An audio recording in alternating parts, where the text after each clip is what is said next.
Assalamualaikum warahmatullahi wabarakatuh. Bagaimana kabarnya? Apakah sehat? Semoga selalu dalam keadaan yang baik-baik saja.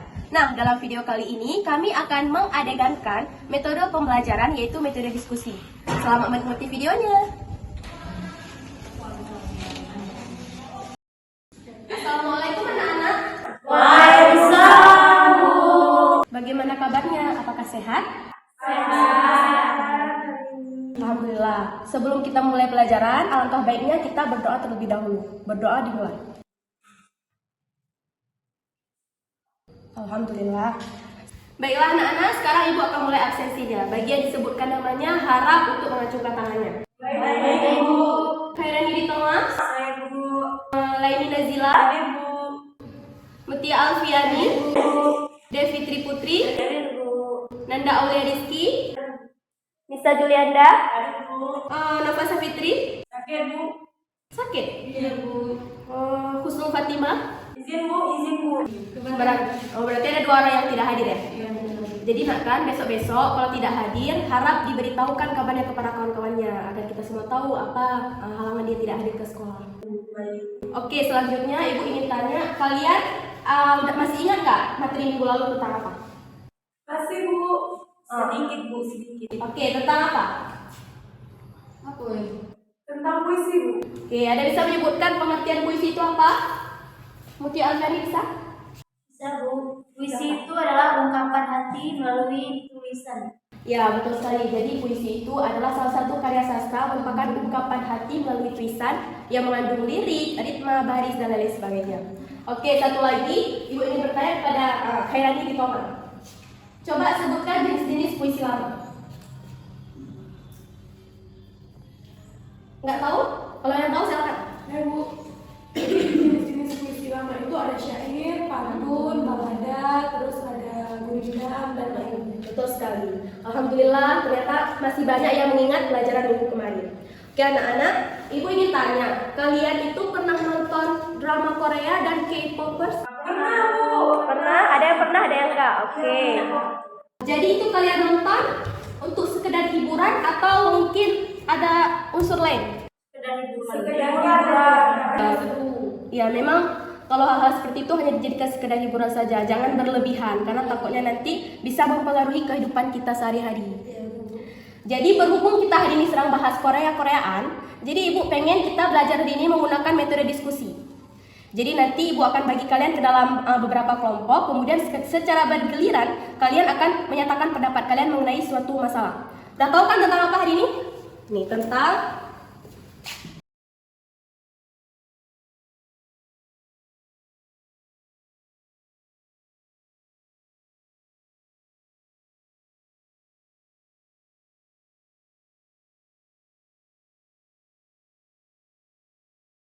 jadi masalah yang akan kita diskusi hari ini mengenai pengaruh Korea Selatan terhadap masyarakat Indonesia.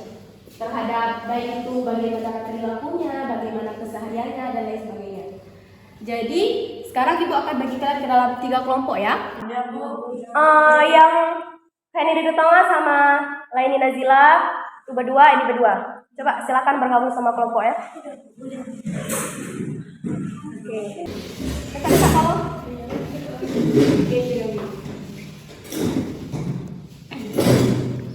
Oke, jadi nanti metodenya kalian nanti akan diminta untuk mencari tahu tentang materi yang akan kita bahas hari ini. Kemudian secara bergiliran kalian akan menyatakan pendapat kalian masing-masing.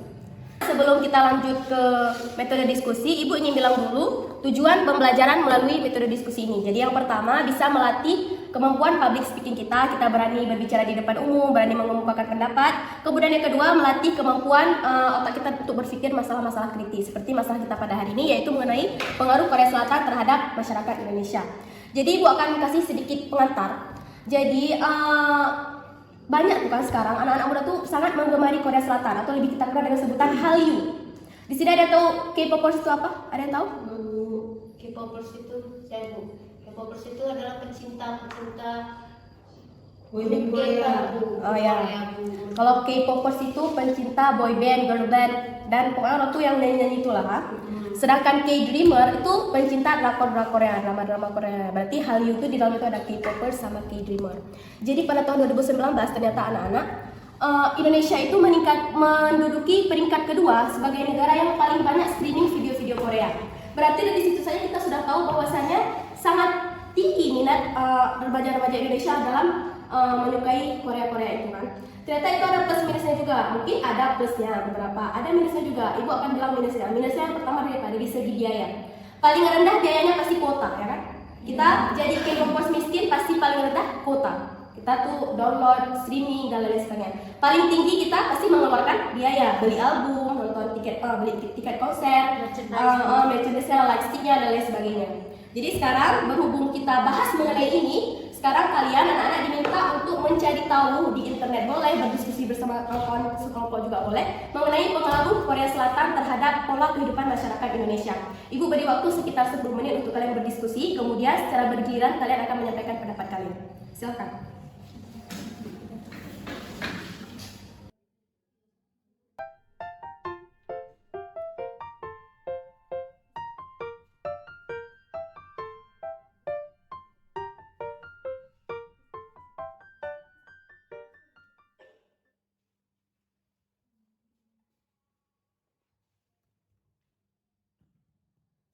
Sudah anak-anak, ibu rasa sudah cukup waktu 10 menit untuk mencari dan berdiskusi tentang topik kita pada hari ini, yaitu tentang pengaruh Korea Selatan terhadap masyarakat Indonesia. Sebelum ibu tunjuk, ada yang ingin bersedia untuk mengungkapkan pendapatnya terlebih dahulu? Oke, silakan kelompok 3, silakan maju perwakilannya aja. Dari kelompok 3 akan sedikit memberikan pendapat kami tentang pengaruhnya tren Korea ini di masyarakat Indonesia. Jadi dari segi negatifnya yang kami dapat adalah waktu yang terbuang sia-sia dan juga kuotanya. Seperti ibu sampaikan tadi, kita kalau misalnya mau streaming Korea itu pasti harus memiliki kuota. Itu hanya membuang-buang waktu dan sia-sia, saya rasa. Boros. Iya, boros. Dan selanjutnya pengaruh umur yang di bawah. Bahkan ada anak-anak yang bukan hanya dari kalangan 17 tahun ke atas, bahkan yang SD, SMP juga pada menggemari K-popers gitu. Selanjutnya mengubah budaya Indonesia menjadi tren Korea. Banyak sekali sekarang anak-anak muda Indonesia yang mengubah budayanya dari segi gaya rambut, berpakaian, bahkan dari segi cara mereka berpikir mungkin. Nah, selanjutnya kebanyakan yang saya dapat pahami ini bahwa penggemar Korea ini kebanyakan fanatik, terlalu mengidolakan, sampai-sampai itu mengubah pola pikir dari si penggemar ini. Cukup sekian, saya rasa. Assalamualaikum warahmatullahi wabarakatuh. Waalaikumsalam warahmatullahi wabarakatuh. Tepuk tangan dulu untuk pendapat dari kelompok 3. Silakan aja kelompok mana dulu? Kelompok 1 boleh. Perkenalkan, saya Kairani Litoma, saya perwakilan dari kelompok 1. Pendapat saya tentang pengaruh Korea Selatan itu lebih ke netralnya aja ya Bu. Iya. Lebih ke netralnya itu bisa dijadikan sebagai bahan hiburan. Terus orang itu lebih kebanyakan nontonnya karena senang lihat alur ceritanya, lihat wajah-wajahnya yang ganteng sama cantik. Terus itu aja sih Bu. Berarti pendapat dari kelompok 1 lebih ke hal positifnya. Iya. Boleh, beragam berarti diskusi kita, ada negatif, ada positifnya. Iya, Bu. Hanya itu saja yang saya sampaikan. Terima kasih Bu. Ya, tepuk tangan dulu untuk kelompok. Oke, kelompok terakhir, silahkan kelompok 2 untuk menyatakan pendapatnya tentang. Assalamualaikum warahmatullahi wabarakatuh. Waalaikumsalam warahmatullahi wabarakatuh. Saya Devitri Putri dari kelompok 2 yang mengutarakan pendapat tentang pengaruh Korea Selatan di Indonesia. Jadi pengaruh, kalau menurut saya mungkin memang ada beberapa sisi negatifnya, tapi banyak juga dari sisi positifnya Bu. Seperti misalkan para remaja yang mencintai Korea itu menjadi lebih rajin belajar karena Korea Selatan itu memiliki tingkat pendidikan yang sangat tinggi saat ini Bu. Jadi dengan tokoh aktor dan idolnya yang rajin belajar, mereka juga jadi minatnya untuk belajar itu menjadi lebih tinggi Bu. Dan menurut saya juga pengaruh positifnya itu adalah dari sisi disiplinnya Bu, jadi lebih disiplin, lebih menghargai diri sendiri Bu, gitu. Jadi itu pendapat dari saya. Oke. Tepuk tangan dulu untuk kelompok 2.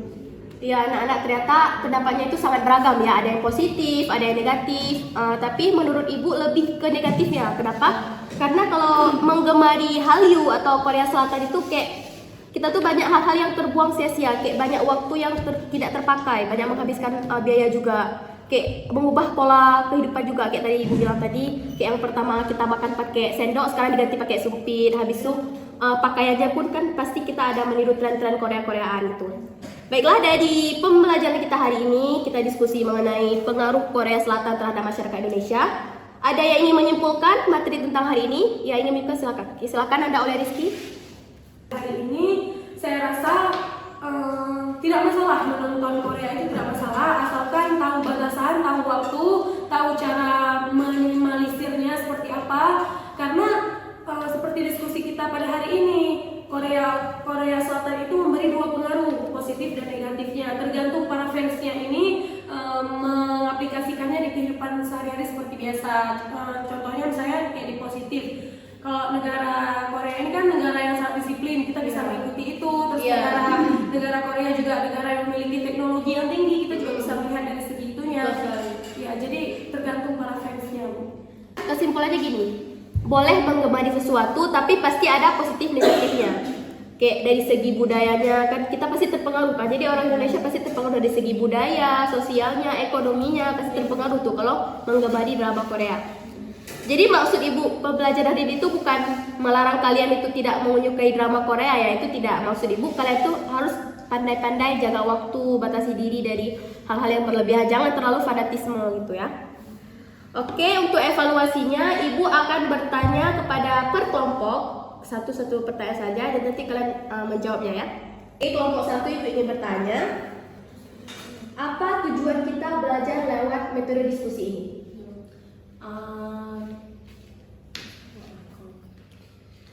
Dengan kita belajar metode diskusi ini bisa menambah wawasan dan saling kerjasama, serta mampu untuk menambahkan ilmu lagi, nambah ilmu.